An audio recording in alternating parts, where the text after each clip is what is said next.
Okay, I'm Danilo. This is the title of my research, specifically this paper actually, Camp Aesthetics as a Queer Orientation Strategy, the Projective Art of Rachel Mclean and Pipilotti Rist. So I'll start this presentation by citing some words of Sarah Ahmed. So she says that a queer phenomenology might involve an orientation toward what sleeps, which allows what sleeps to pass through in the unknowable length of its duration. In other words, a queer phenomenology would function as a disorientation device. It would not overcome that disalignment of the horizontal and the vertical axis, allowing the oblique to open up another angle on the world. Ahmed provides an understanding of the possibilities to incorporate disorientated moments as an important experience in which our bodies fails to cohere with the ground that is supposed to support our actions in the space. Ahmed states that the investigation of these failures and its consequent disorientation is the starting point for a queer phenomenological exploration. What I could identify while reviewing the literature about projection art is that the experience of disorientation has become a common theme in terms of the description of the body acting in the space where projection art is installed. However, the conceptualization of this key term in the literature and possible methodological ways to approach the analysis of projection art works from this perspective remains theoretically underdeveloped. This leans towards my research question, how queer phenomenology can provide an understanding of the possibilities for viewer orientation and disorientation in relation to projection art. Consequently, a crucial element that must be defined here is what does queer mean in this research. I shall start this discussion then by emphasizing my close connection with the queer in terms of Sarah Ahmed states in her studies. Firstly, as a mode of becoming oblique, and thus seeing and reading the world differently, what Eve Kosowski calls a perverse reader. Secondly, related to specific practices of sexuality that deviates from heteronormativity and which directly informs the writing process from a subjective point of view. Well, methodologically speaking, the process of reduction in phenomenology, The process of reduction in phenomenology in general is one of the main and most controversial attitudes towards the world in terms of experiencing it phenomenologically. The phenomenological reduction describes the act of suspending the world as it is given to us, including our beliefs, history, gender, and sexual orientations, in order to reach what is essential to all in experiencing the world in the least possible distorted mode. This work of suspension aims at achieving a transcendental ego, and thus a we intentionality or collective intentionality. However, Merleau-Ponty greatly emphasized that the transcendental ego is not empty but built from an intersubjectivity, formed by a range of experiences lived collectively. According to Katharina Lindner and Sarah Ahmed, what mainly concerns queer scholars is the method of reduction and the existence of the transcendental subject. What Lindner suggests, and I embrace in my own research, is the necessity to abandon the phenomenological reduction in order to advance phenomenology to a place where the sedimentation of the bodies of women, queer, gay, lesbian, disabled people is still taken into consideration during the phenomenological encounter and its subsequent description. Consequently, with a descriptive and interpretative approach, a matter that concerns phenomenology and subsequently its use in art history is that of how to register the body's experience. Therefore, writing about art in this work is also informed by an autoethnographical approach. Jones and Adams claim that queer methods and autoethnography as a queer method are a matter of writing queer lives into theoretical and historical frameworks.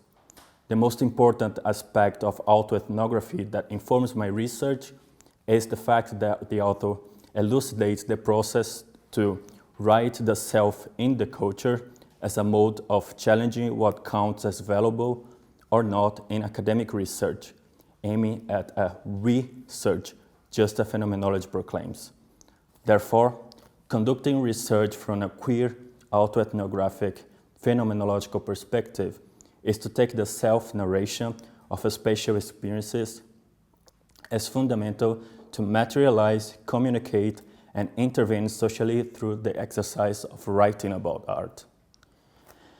Additionally, Jennifer Doyle offers a substantial contribution to the building of my methodology with regard to the analysis and contextualization of artworks in a broader critical framework.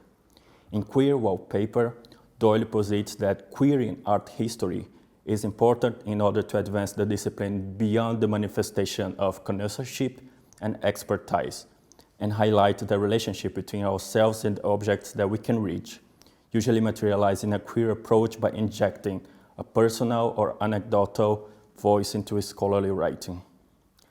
Nevertheless, I also call attention to the fact that the encounter with the artworks were experiences that shared and attempted to initially see this work in the most immediate possible manifestation. This was in order to capture as closer as possible the sense of disorientation and orientation emerging from the encounter. Therefore, I aim at writings that are informed by the relationship between the immediate and the extended context of this encounter with the artworks.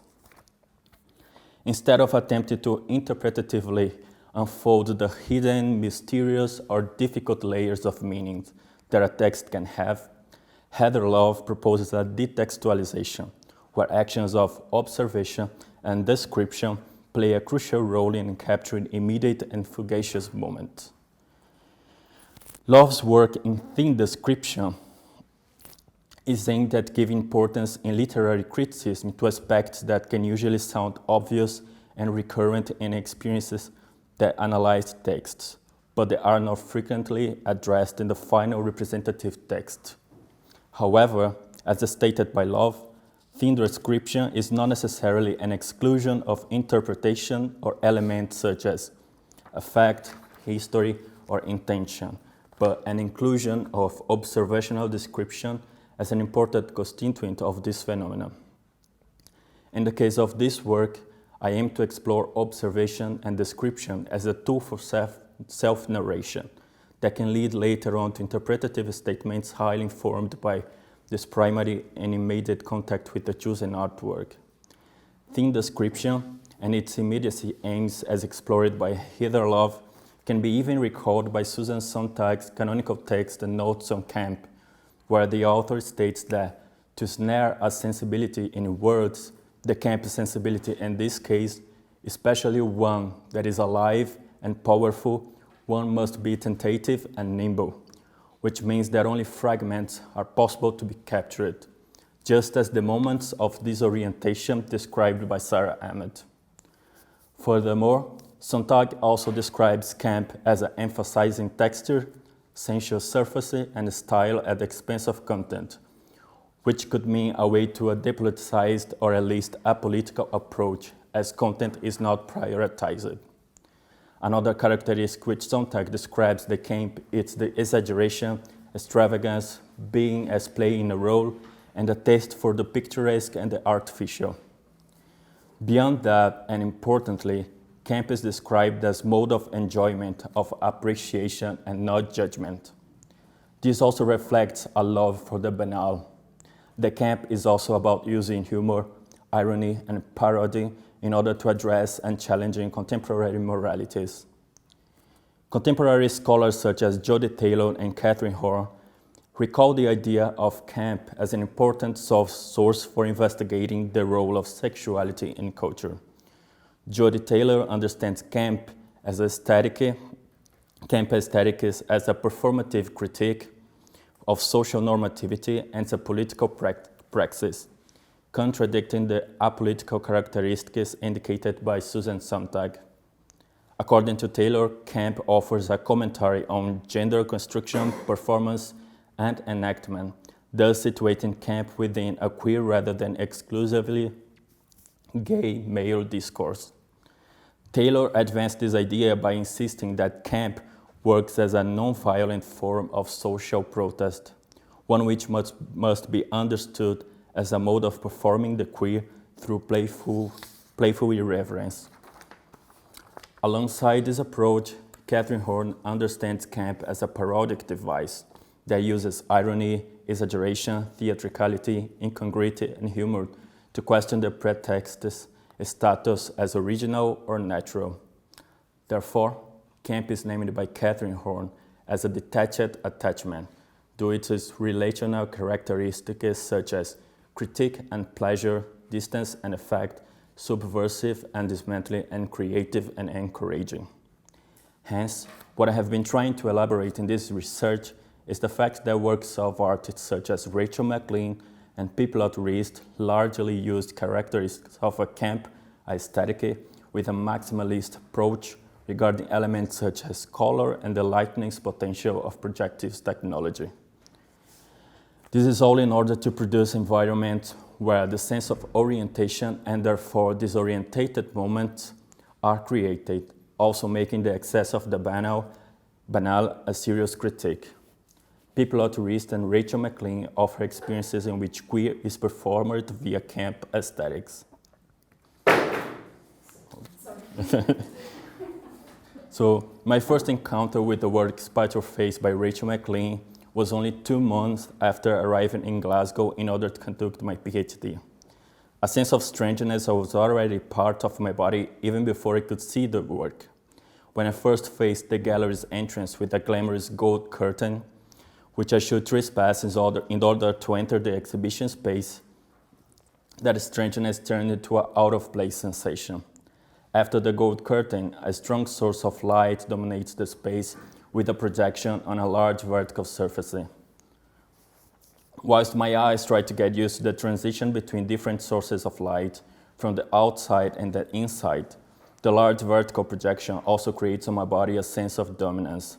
I saw myself engulfed by all that light and that tall and large rectangular surface. I felt like as if I was facing a big monument made by light in the middle of an art gallery. But this was only until I decided to find a place to stay, a manner of stabilizing my body from that moment that afterward I could understand as being disorientated moments. 3 long benches were there in front of the projection, and sitting down there made me feel even smaller whilst having to create a movement that allowed me to go from the bottom to the top of the vertical projection in an effort to embrace all that excess projected in front of me. An excess composed mainly of the saturated colors in the character's clothes, skin, and the scenario. I claim that in the case of Rachel Mclean, was mainly this visual excess that stabilized my body from a disorientated initial experience to a desire to engage with the film's content. When I first started watching the film, I noticed a pattern that is present in many contemporary moving image art installations, due to the use of loop as a technique for screening of what looked like a narrative film. Another sense of disorientation emerged when I realized that I wouldn't be able to make total sense of that narrative as it was maybe originally conceived if not watching the film interrupted by the looping and experiencing the moving image from this dislocated perspective. That was the moment when I allowed to immerse myself in that large projection in order to try to capture the content. The first images I see are from a boy running a digitally created city, as trying to escape from other people who are chasing him for some reason. Just after this scene, I identified the boy as an imitation or a parody of the well-known story of Pinocchio. Throughout the film, the nose of Pic, as he is scored by other characters, grows every time he lies. However, in the film, the relationship between true and lie is intermediated by the concept of untruth. Pic is in the story persuaded to using this magical liquid sold as a perfume in order to create a mask that will hide his truthful self, while at the same time making gold his skin color, which in the world created in the film is synonymous of a higher social status. Here, the use of untruth and its non-existence in real life is discussed as a simple manner of creating a distant self, which allows social practice that can affect negatively whole communities and individuals, as in the scene in which Pic rapes his advisor who provided him with the magical liquid in order to maintain his privileges. When it comes to Pipilotti Rist exhibition, Open My Glade, 4 specific works captured me in terms of the potential for exploring disorientation from a camp perspective. First, when entering the 4th floor to muteness, my primary action was to immediately look to the ceiling. There, 3 large projections in organic formats that distance themselves from the rectangular surface were hanging. From that point, I felt pressure to lay down in one of the beds located in the spaces, from which I could watch that profusion of colorful images that looked like a body and plants in the ocean. The warm sensation emanating from the image's movement was abruptly interrupted by an aggressive voice. As if coming from a childhood fairy tale and singing a disturbing lullaby, that voice made my body more alert to what was happening around me, take me out of an immersion based on that images to impose to my body the presence of other bodies when I started listening to them laughing. I could see that I was there sharing some feelings with that other people. I was a bit scared, and all the laughings appeared as a manner of communication and that shared experience. Then I realized that one of my feet had never had reached the mattress, and I could definitely identify that an occasion which from the beginning looked like a manner of providing comfort turned to an extremely unpleasurable situation because I was afraid that someone else could lay down beside me. I was ready to leave the bed since the moment I lay down, and I left as soon as the voice stopped singing. The exhibition layout led me then to Pipilotti Rist's apartment, built in one of the galleries and composed of a large number of her recent works, formed by small and large-scale projection. Large-scale projections using video mapping technology to approximate the projected image to the shape of some home furniture such as a bed, a table, sofas, and also books. It is in this space that a sense of disorientation emerges as a result of the perambulation of the body. What again is supposed to be a space where I could feel home, which is a hard exercise for most of queer people, appeared to me as an excessive, repetitive, and exhaustive working on walking through the lights to feel overwhelmed or disoriented, and thus wishing only to reach the end of the room where I could see 2 large projections linked from the corner of the gallery's walls. It was Mercy Garden. I felt that my body could finally relax whilst laying down on the floor and being again absorbed by a profusion of colorful images, that most of the time I was not even making an effort for any sort of comprehension. However, I was watching that with my body tired of walking throughout the galleries and with which I could only capture the fragments of a camera, filming as if it was also on the floor. I saw flowers and again colors, I saw a sunset and a red ocean, I saw fecundations and plants growing, and I suddenly saw enough and head to the last gallery. There I encountered Sip My Ocean. Using the same previous presentation format with 2 large projections linked by the corner of the gallery walls, Sip My Ocean immediately made me stay. However, the main point here is that as soon as I entered the gallery, I could listen to Pipilotti Rist singing and screaming, "I don't want to fall in love." That song sounded familiar to me, but it couldn't nominate, even though I was aware that I've listened to before as an iconic pop song from the 1980s. I was down on the floor laughing, and that song's version, and again followed in this action by most of all the people who shared the gallery space with me. The images were hypnotizing, using kaleidoscope editing techniques that mirrored on both projections the same objects deep in the ocean. Again, in an excessive repetition of images along with the consistent reiteration of that song, at the time recognizable but unknown. After leaving the gallery, I faced a big window and view of the sea that separates Denmark from Sweden. Certainly, Sip My Ocean was not just occasionally installed in that gallery. And I kept in my mind the screams of "I don't want to fall in love," whilst observing the sea from that window. Therefore, both Rachel Mclean and Pipilotti Rist works created excessive camp strategies to make my body feel tired during specific situations in order to make it relaxed for the upcoming experiences, in which a more self-reflexive engagement is developed. Consequently, the senses of orientation, disorientations are created in the playful irreverence between perambulation and absorption, where sometimes the body does not walk, in parts contradicting what most of the literature about projection art claim, which creates a failure in the theoretical tradition and thus provides a queer turn to the approach of this projection. In conclusion, I've been experimenting and trying here to develop a methodology composed of a matter of self-exploration in relation to the live observation and experience of projection art in order to explore the disorientated moment that this orientation device provides. I recall here Heather Love when she indicates that affirming our role as queer academics and the role of the ideas of orientation and disorientation is necessary in order to address what this statement means outside of the academic world, a social struggle that exceeds any of our methods, our counter methods, and our end methods. With convening this process, I hope to offer a possibility to explore queer phenomenology as a potential approach to moving image art, especially for those people who, like myself, are queer and somehow feel out of place. That's it. Thank you.